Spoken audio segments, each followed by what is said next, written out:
Olá! Vou contar pra vocês o que eu li no mês de outubro.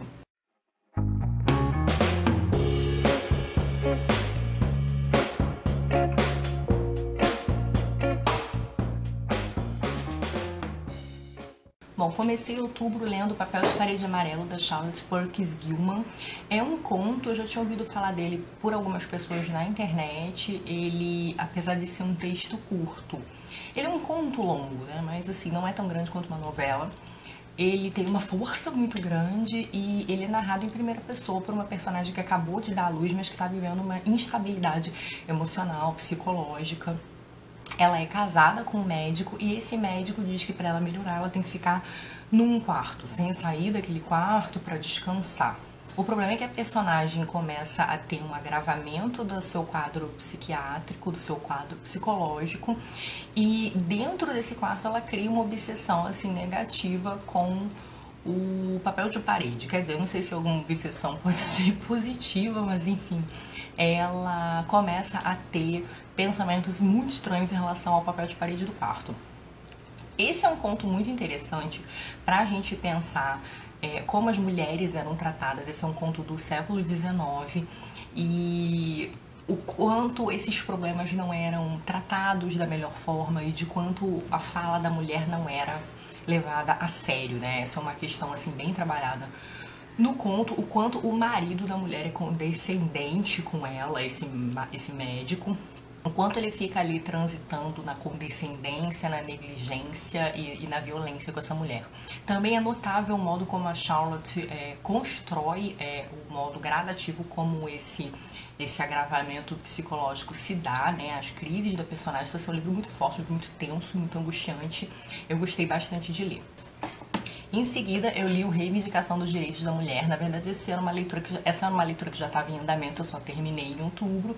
E é uma das minhas leituras para conhecer mais as iniciativas feministas.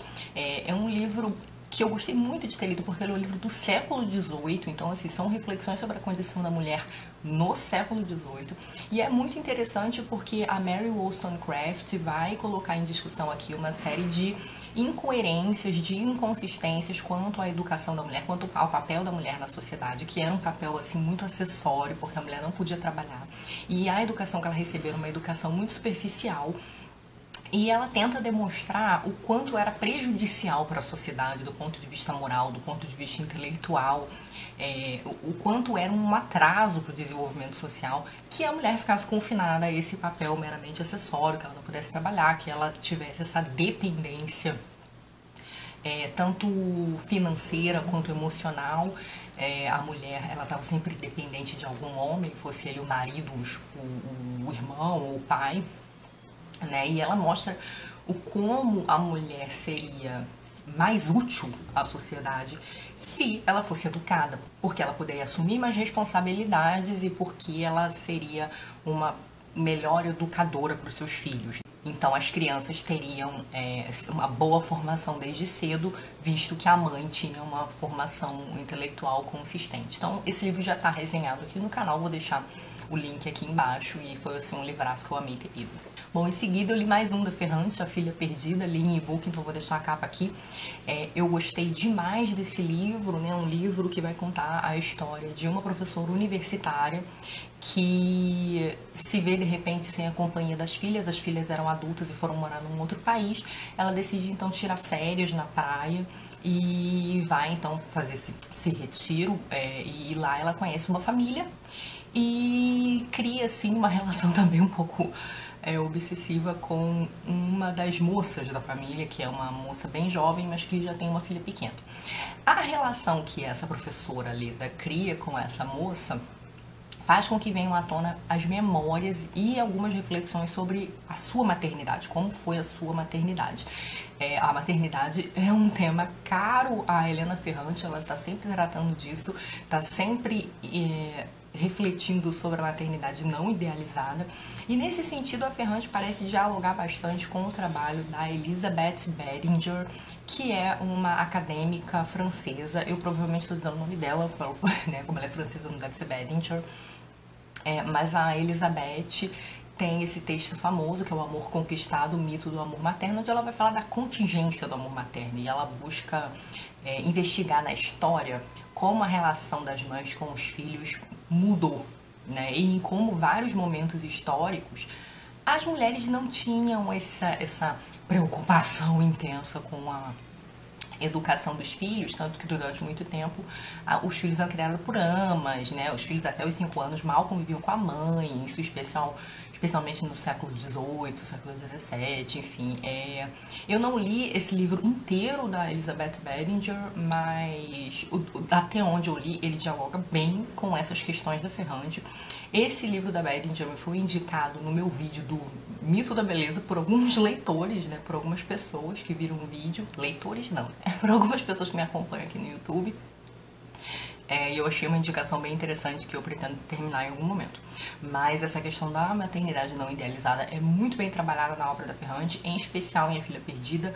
E para quem quer muito conhecer a Ferrante, mas quer esperar a tetralogia ser toda traduzida, tá com medo de começar o livro, porque o último volume ainda não está traduzido, recomendo muito A Filha Perdida, que é um livro independente, é um livro solo, né? Não tem continuação e é um livraço. Pro Leia Mulheres, eu li O Hospício é Deus, que tá aqui na minha caixinha. Esse aqui é um diário de uma hospiciada, a Maura Lopes Cansado. A Maura Lopes Cansado, ela era mineira, mas ela, num determinado momento da vida, veio pro Rio e ela teve uma série de internações em sanatórios, né? Algumas voluntárias, né? Ela mesmo que quis se internar. E esse diário, então, ele cobre os períodos de 1959 e 1960, em que ela esteve internada num hospício aqui do Rio, no Engenho de Dentro. Esse é um livro muito forte, eu achei ele muito interessante. É um livro que eu não consegui devorar, tive que ler assim, a conta-gotas. Primeiro porque, assim, a Maura é uma pessoa um pouco difícil de criar empatia. Embora em certos momentos eu tive muita empatia, né? Até porque a Maura me lembrou muito a minha avó. E assim, a minha avó era esquizofrênica. E em muitos sentidos a Maura lembrou a minha avó, o comportamento da minha avó. Então assim, também foi um livro que mexeu um pouco comigo. E também porque a realidade do hospício, como vocês podem imaginar, é uma coisa horrorosa. Então assim, é um negócio difícil de digerir, né? Isso porque a Maura tinha... Ela mesma diz isso aqui, alguns privilégios, se é que se pode falar de privilégio dentro do hospício, né? Mas enfim. Então, esse é um livro interessante porque a gente vê a relação que ela estabelece com o médico, a relação com as outras internas. E assim, a gente se sensibiliza muito com a situação porque esse é um livro de uma época em que você não precisava ter problema psiquiátrico para ser internado no hospital psiquiátrico. E assim... Na verdade, essa questão manicomial, ela já foi muito discutida e tem havido um movimento contínuo de superação disso, porque várias pessoas não têm necessidade de estar internadas, né? Mas essa era uma época onde qualquer desvio de comportamento em relação a, sei lá, tradições culturais, locais, sociais... era a família dava um jeito de enfurnar o sujeito no hospício, né? Então, assim, as pessoas eram muito negligenciadas, né? E a gente aqui tem relatos tocantes, embora o livro seja só da Maura, ela conta as conversas que ela teve com outras hospiciadas lá, né? E é bem tocante. Esse diário, ele tem todo um quê de interessante, porque, assim... a Maura assume uma persona narradora, assim, né? E ele não é um diário em que você vai ver, por exemplo, a Maura num momento de crise. A Maura tinha várias crises, onde ela não vai escrever, assim, com desespero, né? Então tem momentos em que ela diz assim, considero seriamente o suicídio. Assim, com essa calma. Ou então... Enfim, estou chegando no meu limite, não aguento mais.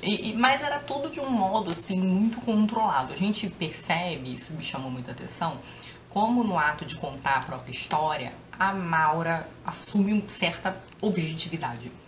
Mas como de uma certa forma também, parece que a Maura imaginou que isso aqui fosse lido por alguém. Não sei se ela pretendia que fosse, né? Então, por exemplo, o livro chega a ter peripécias, né? Tem um momento aqui em que uma hospiciada vai tentar fugir, e aí corre todo um planejamento para ajudar, enfim. E o livro acaba tendo, assim, um caráter, né, apesar de ser diário, um pouco literário, assim, né? A gente vê que o livro tem esses momentos que parecem que está ali, a seleção desses momentos, né? A seleção dos momentos que a Maura decide contar já dão pro diário esse caráter de construção, né? E que eu achei muito interessante. Fora algumas passagens em que ela escreve com alguma beleza mesmo. A Maura era uma pessoa muito instruída, né? Ela tinha uma quantidade de leitura grande, então assim, ela escreve muito bem. Ela bota uma série de epígrafes aqui de escritores nas entradas do diário. Eu achei bem interessante, a discussão lá no Lê também foi bem interessante. Eu tô lendo o livro de contos que vem nesse box, que é O Sofredor do Ver. E é um livro que ele é ainda mais curto, né? E eu não consegui terminar porque ele é um livro difícil. Eu tô achando ele um livro muito bom, tô gostando muito dos contos, mas ele me lembra um pouco a escrita da Clarice, talvez a escrita mais hermética da Clarice, assim, algo como uma aprendizagem, o livro dos prazeres, assim. Então não é um negócio que eu conseguindo ler muito, de modo muito fluido, não. Então tô lendo devagar, né, se eu conseguir, se eu achar que consigo fazer um vídeo legal depois, eu volto e aí faço um vídeo pro box, né, pros 2 livros, tá? Mas assim, eu gostei muito de ler, me digam aí se vocês leram, o que vocês acharam. Esse mês eu também li O Sangue Sábio da Flannery O'Connor, primeiro livro da Flannery que eu leio, né? A Flannery é uma romancista norte-americana. Ela é muito conhecida pelos contos, inclusive parece que criaram até uma premiação de contistas com o nome dela. E aqui no Brasil a gente tem uma edição, né, pela Kozak, toda bonitona, dos contos completos. Esse é um livro que eu comprei em Portugal, ele tá bem esgotadão aqui. Ele até teve uma edição em 2001 ou 2002, alguma coisa assim, mas ele tá meio sumido das livrarias, mas eu adorei. Esse é um romance sobre uma crise de fé e sobre fanatismo religioso, e um personagem aqui chega num nível tal de desilusão religiosa que ele decide criar a Igreja Sem Cristo, né? Então, assim, é um livro que tem abordagem psicológica e um pouco de abordagem existencial também, e que ele é narrado com um pouco de tom grotesco. Ele tem um humor negro, um tom grotesco. Isso foi uma coisa que me agradou muito, porque eu achei muito original. Eu não sabia muito bem o que esperar da escrita da Flannery, e isso acabou sendo uma boa surpresa, uma ótima surpresa. Esse livro já está resenhado no canal, vou deixar o link aqui embaixo. Eu li o A Morte à Bússola, um dos meus contos favoritos do Borges. Ele já tá resenhado, vou deixar aqui embaixo. É um conto onde o Borges vai subverter as regras do gênero policial. Então, assim, eu até falei no vídeo, eu sugeri que só assistisse o vídeo quem leu o conto, porque assim, é meio chato dar spoiler em uma história policial, né? Então, eu sugeri que a pessoa, ou ela já lesse o conto antes, ou só se ela fosse aquela pessoa que não se importa mesmo, né? Então, assim, eu não vou falar muito do que se trata aqui, o conto não, mas só garanto que pra mim é um dos melhores contos do Borges, assim, e eu amei. Eu li um outro conto também, o vídeo já está gravado, mas eu não tive tempo de colocar no canal, que é o do Milagre Secreto, que é um conto excelente também, que reflete sobre a questão do tempo, né? Um dos temas favoritos do Borges. Esse mês eu não li nada pro Read More Shakespeare. Eu entrei naquele processo assim de enrolação, porque tá acabando. Mas na verdade não, depois que eu terminar de ler as peças do Shakespeare, eu vou fazer vídeos para as peças que não tem vídeo, porque quando eu comecei o projeto de Shakespeare eu não tinha canal, então tem algumas peças muito importantes que não tem vídeo aqui no canal, que são Rei Lear, Macbeth. Eu vou pegar algumas dessas principais, vou fazer vídeo, vou reler as peças, vou fazer vídeo. Não vou fazer para todas, tá? Porque eu me lembro que teve algumas peças que eu li no início que eu não achei muito empolgantes, não. Mas eu acho que Macbeth e Rei Lear merecem, né? Essas são peças muito importantes. Mas tem mais coisas aí do Shakespeare pra ler, eu tenho um monte de texto teórico que eu pretendo comentar aqui também. O Shakespeare tem uns dramas em verso, né? Então tem O Estupro de Lucrécia, né? Eu vou procurar esses textos que eu não tenho ainda, e então ainda tem muita coisa pra falar do Shakespeare, mas esse mês realmente não deu, ficou apertado, eu estou assim, com 5 livros pela metade, né? A pessoa é pouco enrolada. Me contem aí se vocês leram alguns desses livros que eu citei aqui, e o que vocês leram no YouTube que vocês acharam digno de nota e de indicação, tá certo? Beijocas, até a próxima. Tchau!